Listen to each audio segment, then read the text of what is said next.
Here, this is your host Brian and Craig. Craig, brother man, how's it going? How you doing, sir? How are you? I'm doing good, We got episode 177 Talks on Tuesday, week 17 edition. We're gonna give you the 17 week NFL 17 recap, and we're gonna give you the bowl games over the weekend, the big playoffs, NCAA playoffs, and we're gonna give you headlines of the week right after this, guys.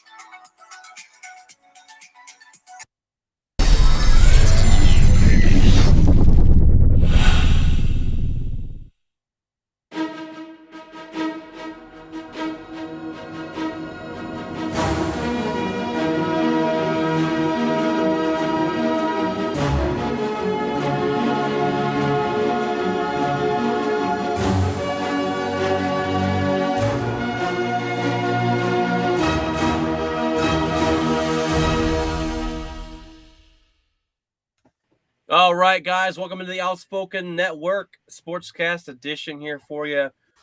We have week 17. Craig, can you believe it's already week 17 in the NFL, man? Yeah. Insane. Yeah, it flew by. Definitely did. I cannot believe it. Craig's got pulling a Michael Jordan over here today on the podcast. Yeah. Craig's a little under the weather today, running a fever. So I appreciate you being on here. Anyways, gotta make it. All right, guys. Well, we had a interesting week 17. We start off with the Cowboys on Thursday night. Boring game. Cowboys win 27-13. They played a bunch of backups and a third-string quarterback. How bad does Malik Willis have to be for the coach to say we're going to the third string? Yeah, I mean you're playing for a division title against Jacksonville, and from the sounds of it, they're going to go with the rookie. And I have to wonder if Malik Willis has played his last game in Tennessee. If a lot of these quarterbacks have played their last game, and the time frame they normally get, being a first round pick and being he was a third round, I think, but to being a top pick like this, they're not getting the time that they used to get. I mean, Zach Wilson's not getting these other guys got time after time after time. And I mean, look at the guy in Danny Dimes over there in New York. They didn't even pick up his 5th-year option, and now they're going to have to give him a contract, a multi-year deal, because they didn't pick up the option because he finally figured it out. But it took 5 seasons. Well, I mean, better than what he had. He's better than what he has been. Better than what he has been, but still ain't going to win with him. I don't think. He pulled the team to the playoffs in a pretty solid division. I guess you can't argue that, but you go look at his numbers; they're average. Oh yeah, they're average. Nothing special. I wouldn't say it's. Is it Malik Willis? Am I even saying that name right? I don't even know. Willis. I wouldn't say it's his last game, but I think you're not going to play him in the division title game. It's his first year, though. I think this kid was on a practice squad in Detroit 4 weeks ago, the one they're using. Talk about a rookie. I mean, this kid couldn't even make the Detroit Lions roster. The indecisions from these head coaches and the lack of patience is going to get them fired. And some of the coaches have excuses as to I wasn't here when you drafted this quarterback, but. Right. He was with Willis. He now whether or not he got vetoed or not, and whether or not Shanahan got vetoed or not, we don't know. That's working out pretty good though. Yeah, it is. And as far from Shanahan goes, I don't want to get off on something else here, but I hear they're still on the Trey Lance train. So for next season, that's what it sounds like. But I mean, you can't if this guy wins. If this guy keeps winning, if he takes you to the Super Bowl this season, I don't think you're changing. I don't think Trey Lance is the answer. Trey Lance just had another surgery, by the way, so that'll be fun. All right, let's move into Sunday's games and down and 7 here. Michigan blitzes. Duggan dumps it off short. Quentin Johnston has the first down, and off he goes. They are not going to catch him. No flags. I pushed the wrong button there, Craig. I Yeah, apologize. I apologize for that, all buddy. right. Okay. All right. I apologize for that one, buddy. Mm-hmm. We move on to the Packers Vikings game here, and we totally stomped their butts. Okay, the Vikings are frauds. I'm gonna stick with that. They are absolute frauds. They left this game with a negative 30-something run differential, and they're 12-4. The odds say they are getting lucky. It's just like it was 2 or 3 years ago where the Rangers kept winning these one-run games, and we won so many of them. We looked really good, but we really weren't. Can't repeat it. Yeah, it's the same thing. And they have talent. This is always a team that they're talented. They never do anything with it. But my beef here, oh my gosh, Craig, I swear these Packers Kool-Aid drinking homers are killing me. They're going to get on here and they're like, they want to talk about, Aaron Rodgers. Aaron Rodgers played great on Sunday. He had 159 yards. He did not play great. He had 15 passes, 1 touchdown. He rushed for 1. He didn't throw an interception. That's good. But these guys got to quit. I'm like, no, we're winning despite Aaron Rodgers. He's overthrowing wide open guys. We're playing good defense and our special teams. Nixon's come out of nowhere and he leads the league in rushing and kick return yards. But guys, Rodgers is done. Can we stop? Can we stop with he's playing great because he's not? And they keep going, well, they're doing what he's asking them to do, and we're just running the football. No, we're not going to win anything in the playoffs. If we get there, there's a big if. We get a Detroit Lions game coming up next week for that. But we looked good most phases during this game. And what I love about it more, my guy Alexander right here shut down the best wide receiver in the game, and he talked his trash, and he backed it up. He did back it up.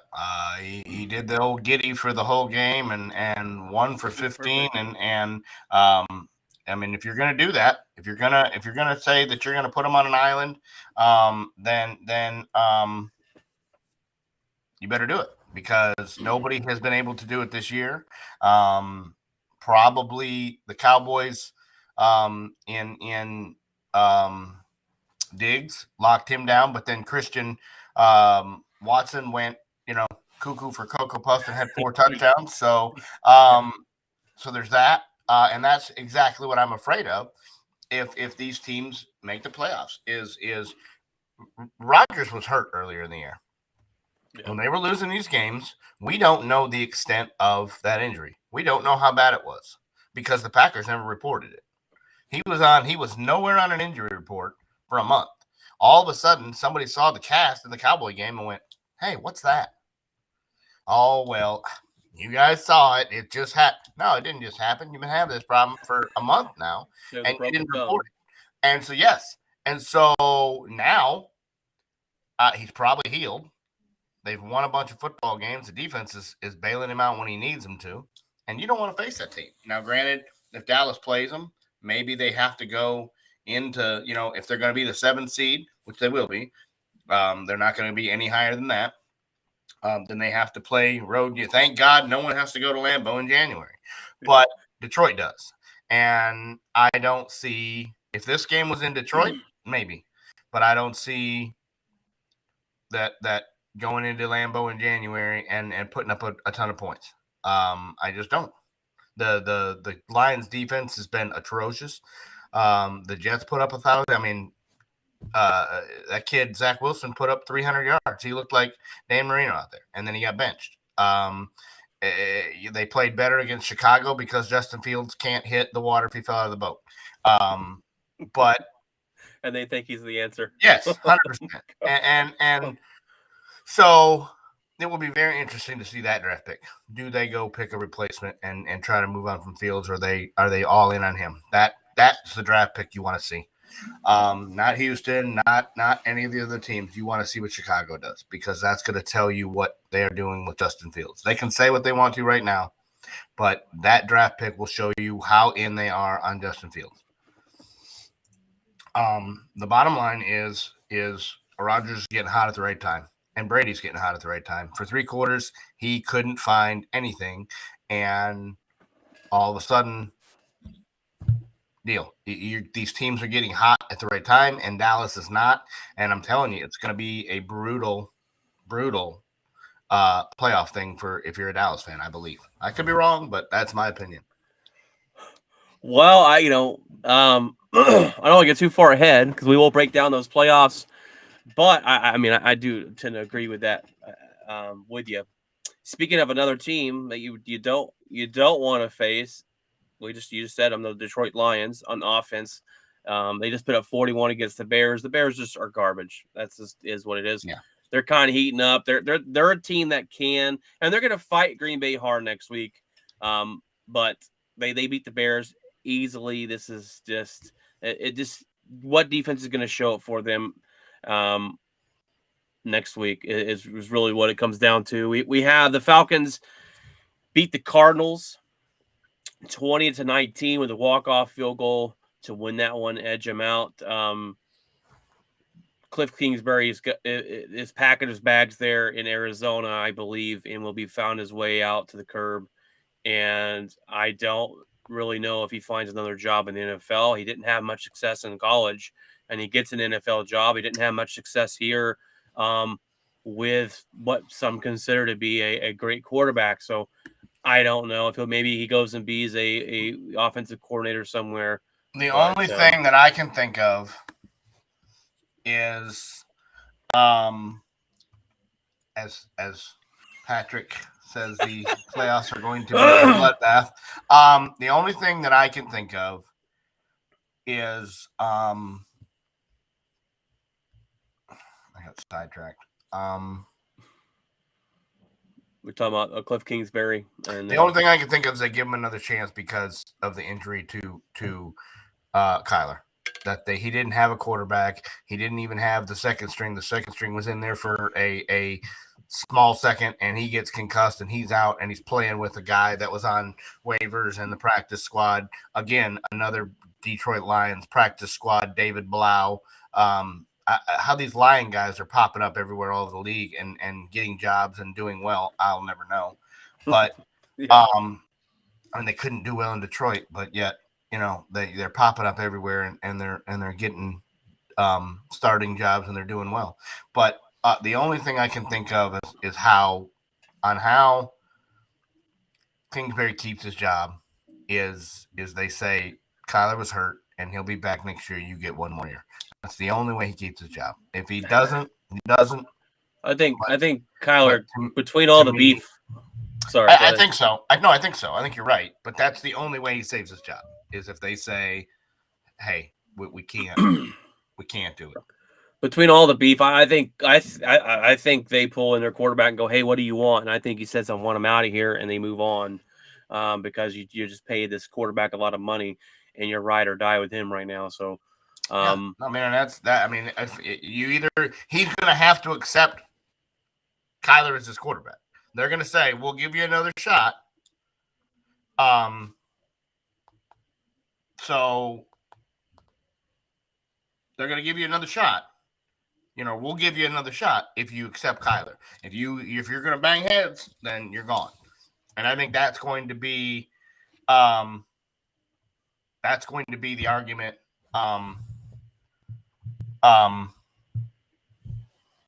That Kingsbury has, and that's he's gonna get one shot. They're gonna pull him into the office and they're gonna go, "Do you want Kyler next year? We'll give you another shot because he was hurt. If the answer is no, there's the door. Have a nice time. We'll pay you whatever the severance is." I think that's gonna be the discussion. I wanted to note real quick, Patrick, it's good to have you back on the show, buddy. We missed you. Thanks for jumping on here with us, and hope you're enjoying the show. Now, if you want to come on, guys, communicate with us, you can communicate with us through YouTube, and you can comment right here as Patrick gives us the smiley face emoji. You got the Broncos almost beat the Chiefs. The Chiefs are 27-24 there. The Chiefs sneak by one. And these two teams, it's a divisional game. These two teams play each other well. The Broncos have looked better without Russell Wilson than they have with him. I'm not even sure. Oh no, Russell Wilson did play this game. Okay, from that score, I figured he didn't. And he'll have well, he finally has more touchdowns than he has bathrooms in his house. There we go. There we go. Finally, it took 16 weeks, or 17 weeks, but we got there. Teddy Bridgewater, Mr. Average, can't beat the Patriots as they lose 23-21, and how far the Dolphins have fallen from this season. And this is probably one of the weirdest seasons for a franchise that you've seen. A quarterback that's been concussed about. So Jekyll and Hyde, with their starter and with the backups, it is not even funny. I did not see what happened to Bridgewater, if he got injured or if he was just terrible, but the third string was in to end this football game, and he wasn't much better. And Matt Jones played good against his bad defense. I mean, he had 203 yards, 2 touchdowns. He didn't throw the horrible interceptions that cost him a game, like he tends to do. And they just beat a team. The Dolphins' defense is good, but their offense without Tua has been bad. And 100%. And that's just it. And I really like me and you have talked about it before. We really like the coach. We like what he's doing there, but they've got to figure out what the hell a concussion player looks like. Because did you hear what how they found it out? How did they find out? He was watching film with the coach, with McDaniels, and McDaniels goes, "Hey, this throw here, that linebacker." And Tua looked at him and goes, "I don't even remember that play." And McDaniels turned around and he goes, "What?" What? He goes, "I didn't make that throw." He's like, "Well, clearly you did. We didn't superimpose you on the screen. You're right. You're right here. That's you. That's your number, right? That's you. We didn't swap. We didn't do a jersey swap in the middle of the game. That's you, bro." And he's like, "Yeah, I didn't." He goes, "I have no recollection of the fourth quarter." That's insane. He goes, "Well, that would be why you threw 3 interceptions to the wrong team, because you didn't remember throwing any of them." Okay, got it. Yeah, Patrick says crazy NFL season overall, and this whole offseason was one of the craziest we've had, and this season's been absolutely insane. Absolutely insane. And you're right about that, Patrick. Yeah, the Giants just killing the Colts. The Colts are just a team that maybe they're probably the worst team, one of the worst teams in the league, bottom 3, bottom 5. Did you see Thibodeau completely kill Foles and do snow angels next to him while his body's laying on the ground? The NFL has to. That's a terrible look. Oh, do you think he's going to get fined? I think he has to. I think the NFL can't, especially with what's going on in the NFL today. You cannot have people out there. He killed Foles. I mean, he's literally he's not right next to him. He's not 10 feet away. He's not deal. He's literally hitting Foles as he's doing the snow angel. He's smacking him in the head, like giving him a concussion as he's and then deal. And then the people, like his teammates, are trying to get him up so the people can get to Foles, and he's just doubling down on snow angels. Foles, and then he goes on the sidelines and he's like, he was asleep. He was very much asleep, and we have concussion reasons, and guys are dying from it, and you should stop being a complete total.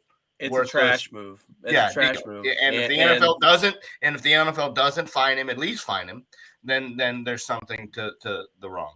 Absolutely crazy. I saw the hit. Foles is on the ground. Looks like he's twitching a little bit, and he's over there doing snow angels. And then he says, "I didn't see him."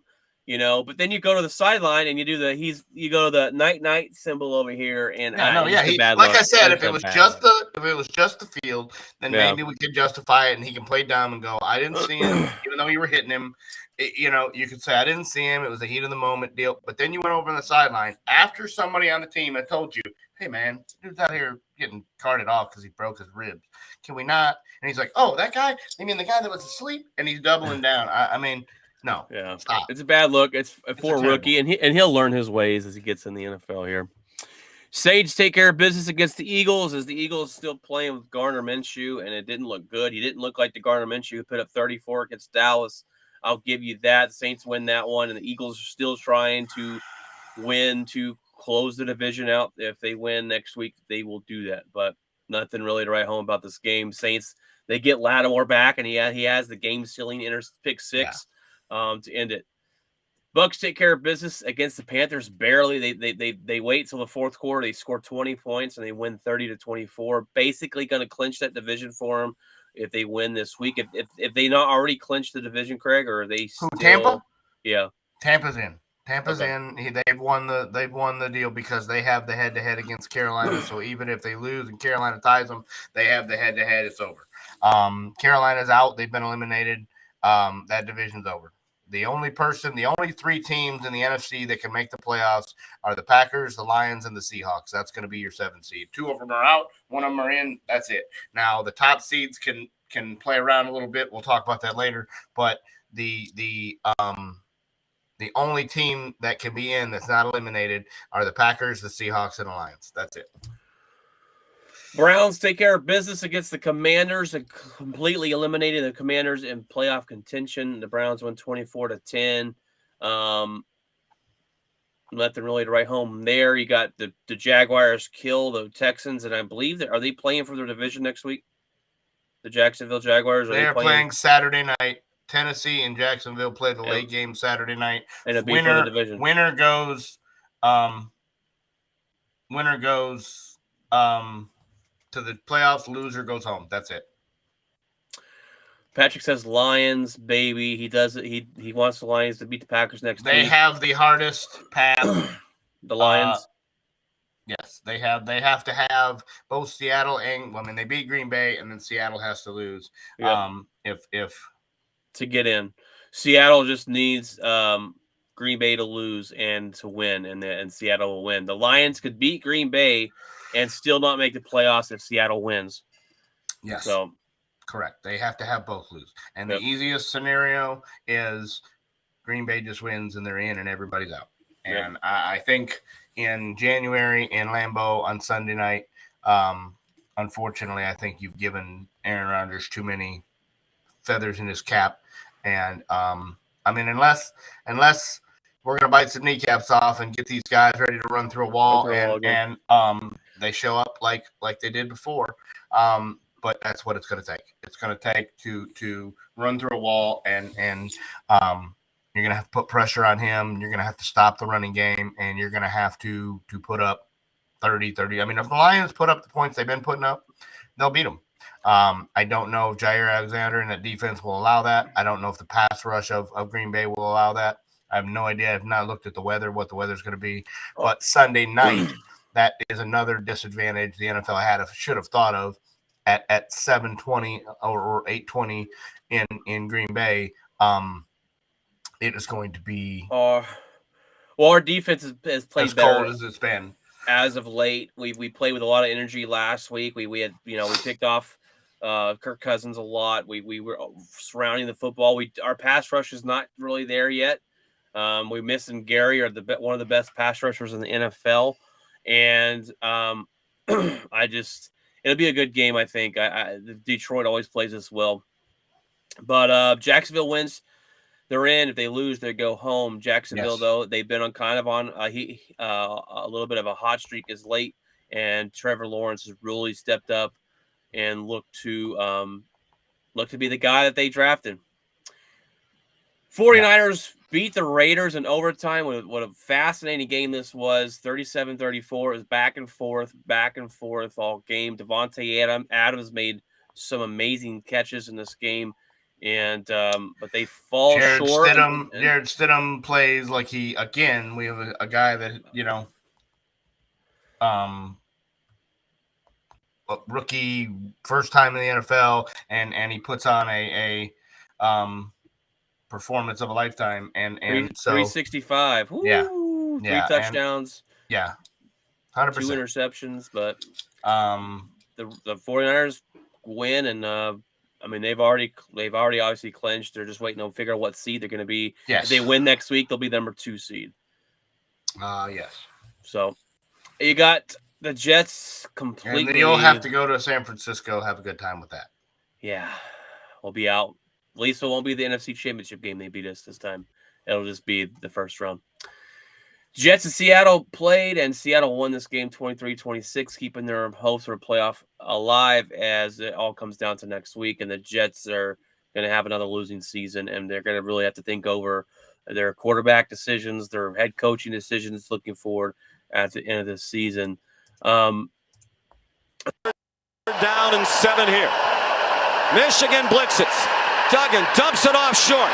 Quentin Johnston has the first down, and off he goes.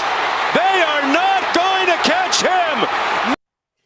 And you got the Chargers beat the Rams 31-10. Another abysmal game as the Rams are on their backup quarterback. Patrick liked that, did he? Yeah. And then you finally got the Steelers to win 16-13 over the Ravens. I kind of feel bad for the Ravens. That was pretty funny, Patrick. I do agree. The Ravens, Really I feel funny bad if for that them. really funny if that new ride goes missing in the morning. Couple flat tires. Yeah. Oh, where'd that go? Where's the GPS say it is? I don't know. Oh, what GPS? Yeah. Anyways. Why is it laying on the ground? Steelers get the victory here, and That's how we learn. Steelers beat the Ravens 16-13. Now, I hope the Steelers win this week because Mike Tomlin has done something that I don't know if any other coach, and I mean, it doesn't happen very often if it's ever been done, is he's never had a losing season. Never. And if they lose next week, he will have his first losing season ever. If they win next week, he will continue that streak. That deserves Coach of the Year after the quarterback debacle. They had if they finish with a winning. I mean, he's not going to happen. But kudos to him, and Mike Tomlin is a class act. Who do they play? Who do they play? That let me see. Let me see who they play next week. Steelers play. Please be Indy. The Browns. Oh, so that could be, Deshaun Watson. Steelers defense against Deshaun. That offense, other than Amari Cooper, hadn't looked great. No, they haven't. And so we'll see. Hopefully they pull it off. I'm rooting for him next week, definitely. And they got TJ Watt back. He's been a beast. Yeah. He might be comeback player of the year to miss some part of the season and come back and play the way he's played. That is amazing. So.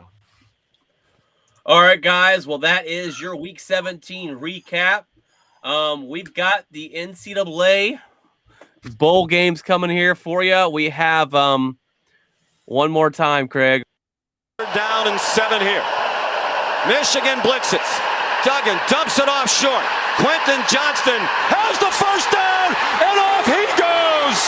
They are not going to catch him. No flags. All right, Craig. That'll be the last time I play that video, buddy. But TCU, baby. We get the job done. We pulled one of the biggest upsets, and they said it was the biggest upset. Absolutely favorites. Yeah, 51-45, and it'll be the biggest upset behind it because they're 12.5-point underdogs at Georgia. Yeah, and it's moving up. I peed my pants. Look. Okay, I didn't think we were gonna win. Michigan, when they took the very first handoff of the game, like 65 yards, I was like, 53 yards on the first play of the game. Here we go. And it looked good. And then we run the Philly special down on the fourth down. I have no idea what. I've watched 13 games, and we've ran that. You've seen that play as many times as I've seen it now. Because why'd you get pretty? It's like, what? I have no idea. I'd like to ask Jim the same question because you've seen that play as many times as I have. One, and it was just as bad as, it used to be cute. It worked the first time because nobody had seen it. Now everybody runs it. and everybody sees it, and the cornerback just went out there and went, "Oh, I've seen this. Here comes the quarterback. I'm just going to stand here." There's four guys covering him. You're like, oh, and the deal, and I'll be honest with you. The wide receiver would have been better to throw it out of bounds and give him the ball in the 2 or the 1 then take a 15-yard take sack. a 19-yard sack and give it to him at midfield. Yeah. Because terrible. I don't really know exactly. It's just, and whatever we were doing. And while there were bad calls throughout the entire game, there was a catch by Michigan late in the game. He didn't catch the ball. It went through his hands. It hit the ground. They didn't get a chance to review it. They missed that. But there's 2 plays or 3 plays that the officials completely botched.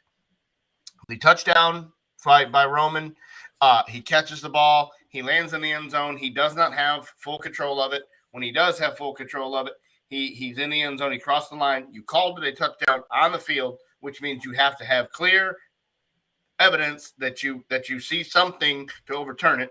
There's nothing there. I mean, Sean McDonough brought it up 368 times. He played that they misspotted the ball when they intercepted it. The ball was 3 yards back than where it should have been. So that should have been a touchdown because it would have been 3 yards closer. He could have hit him in the air, whatever. That's 6 points that you took off the board. You changed the entire momentum of the game. Instead of 14-10, it's 21-3. That's a complete different deal.